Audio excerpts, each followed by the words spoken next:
It's 6:45. You're listening to Breakfast Business with Vincent Wall. Dubliner Mark Turley once owned and ran one of South Dublin's largest motor dealerships, Rathdown Motors in Terenure. In an abrupt change of career, he's since gone on to finance and build from scratch over the past 10 years Europe's largest single-site ethanol refinery on a 25-acre site beside the Danube, an hour south of Budapest in Hungary. A business his brothers Greg and Niall of online car leasing platform CarTrawler fame have subsequently invested in. ClonBio, as it's called, is a large and profitable business too. The plant itself employs nearly 250 people directly and supports 5,000 jobs indirectly. In 2017, it generated nearly €36 million in profits on revenues of €280 million. The ethanol is produced from local maize crops and as both a bio or organically produced pure alcohol spirit is mixed with petrol here and across Europe to reduce carbon emissions targets from cars. In his first broadcast interview carried out on site in Hungary last weekend, Mark Turley told me his story and his strong belief that the Irish and other European governments can cut transport-linked carbon emissions quickly by requiring oil companies to mix a higher ratio of ethanol into their petrol supplies. He first outlined to me how he transitioned from Rathdown Motors to a major enterprise in Hungary. Basically, I left the motor industry in basically 2001 and did property development in Poland. And I only went over to buy investments as a sort of a pension for between 2 and 5 million, and there were 12% returns on your investment. But after a year working there and getting nowhere, I realised that it was easier to do a big project. It took the same amount of time, same amount of due diligence, and I ended up doing some very big projects in Poland. And I sold out of there in 2006. But what I actually really loved was to get into renewable energies. Probably because petrol prices and diesel prices were off the charts in 2006, and just from stuff I'd read or I'd see on the news or whatever. And I just wanted to be green. I wanted to get into either wind, solar, anaerobic digestion, geothermal, biodiesel, bioethanol. And I looked at all of those in great detail, spent time, went to see factories, but they all needed subsidies. And the only one that didn't need a subsidy was bioethanol. And then when I found out how it was made, that it was all farmers' crops, and that it would actually support farmers, I really got interested because I was basically reared in the summers and Easters on my uncle's farm. So I was mad. I loved that part of the business. And then I had to find out who built these factories. And there's 5 builders in the world. But after going to trade shows, you find out who's the best and who's the most honest. I went and met him. He'd never built outside America, even though he'd built over 100 plants in America. And I convinced him to come to Europe. You had the idea, you had the passion for it, you had the capital, some of it your own capital. How did you pick this particular site on the Danube, about an hour south of Budapest? I had gone to a company called Cargo, which is the biggest private company in the world, and to see if they want to partner with me on building a plant in Eastern Europe.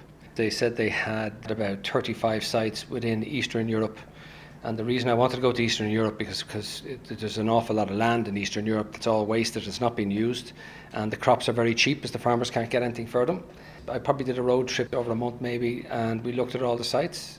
I was particularly interested in Romania and Hungary because Hungary took up 90% of intervention at the time for corn, which means they just couldn't sell it, and that was my product. So it was a little bit more civilized than Romania. The road system in Romania is dreadful. And when I got down to this site, the motorway actually came right down to the site where we are, and it was located beside a cargo elevator which exported all the corn out of Hungary. And I did a deal with them to buy 14 hectares or 12 hectares of land. I would put 333,000 tonnes through their elevator every year and give them money for that process, and they would load out my animal feed out onto the Danube, and I would pay them for that process. You chose the site. How big was the investment and how did you finance it? The investment for the first phase was 150 million. I couldn't get any bank in Europe. In 2008 is when I started this project, so everything was on its knees.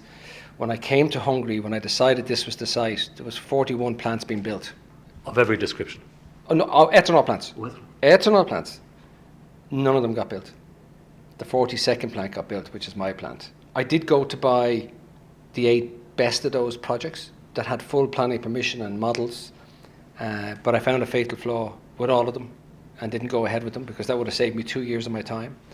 The only thing that ethanol needed was it needed to be mandated that it had to be put into petrol, because there's no way an oil company would sell anything but oil.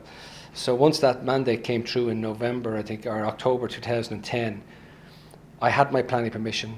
I had financed it through American government banks because I was using an American builder and I was using American equipment.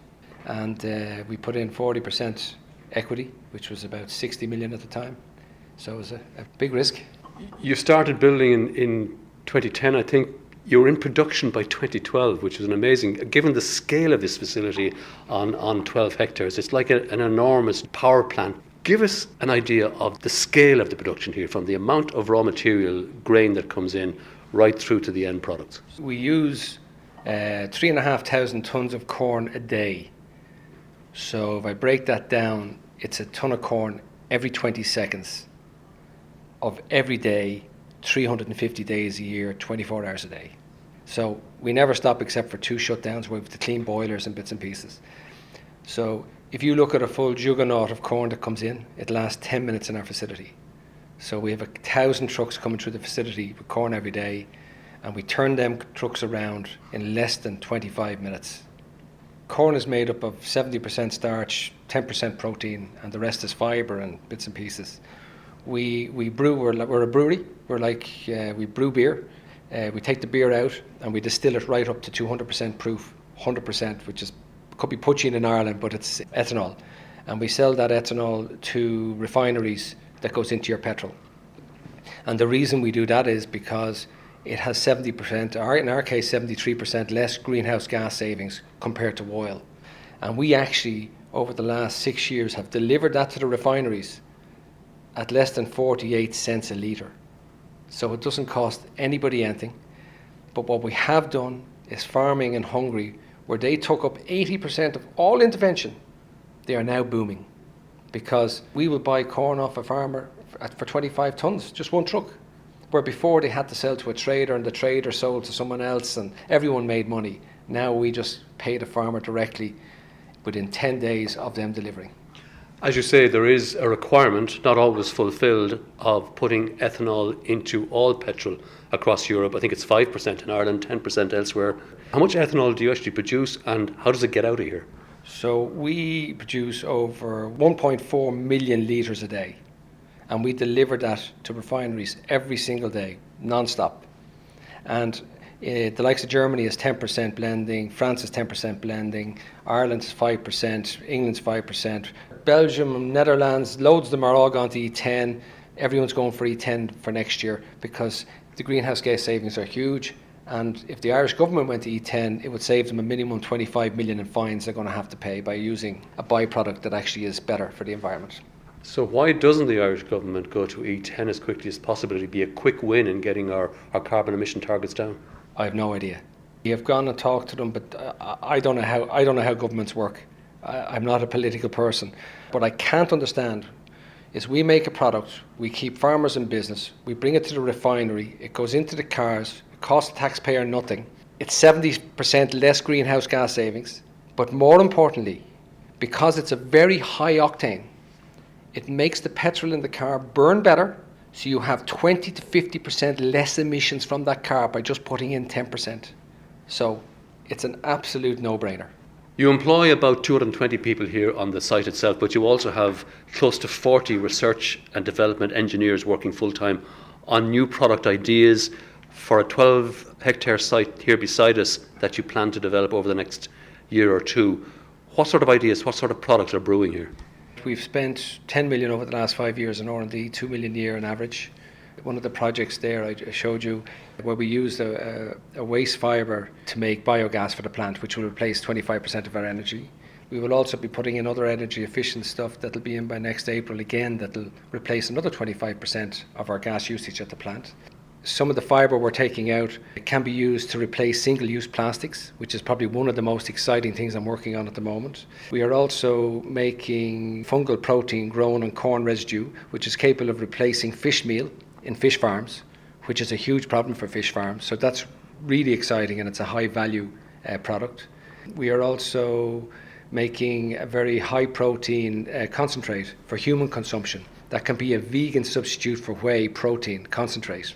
And it could be a probiotic and a prebiotic as well, because we've all these tests going on these products at the moment. So you're getting into the human nutrition business as well? Absolutely. That's where the big money is in this, and we can do it at a very cheap price because these are all residues from the kernel of corn that we're taking into the factory. Getting back to the core ethanol product, if the potential for further production, because more European countries use a higher percentage in their petrol, what about production? Can you meet that market demand here at this site alone? Are you thinking of building or buying others across Eastern Europe? Yeah, we're expanding all the time, and we expect to be at 1,600 cubes a day by the end of the year.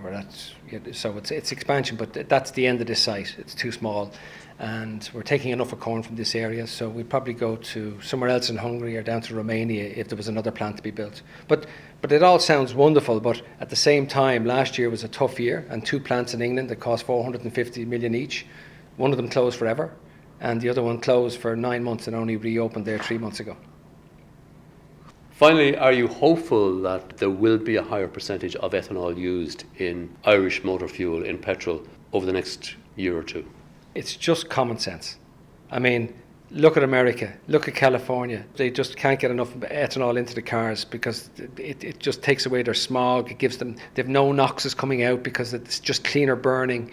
And like why Ireland hasn't done it, I have no idea. I think it's mainly because Britain hasn't done it because of the Brexit situation and nothing's happening over there. But it is pure madness that's going on. We would be breathing cleaner air if we put this ethanol in, and it has no cost. It only has upside for the environment and for people's health. The ongoing story of Mark Turley's ethanol-based ClonBio business empire in Eastern Europe. And for the record, the Climate Action Plan recently published by the Department of Communications, Climate Action and Environment proposes a consultation process this year to decide a target for biofuel use generally in Ireland by 2030. And the plan changes to the current biofuels obligation scheme to support whatever new targets might emerge.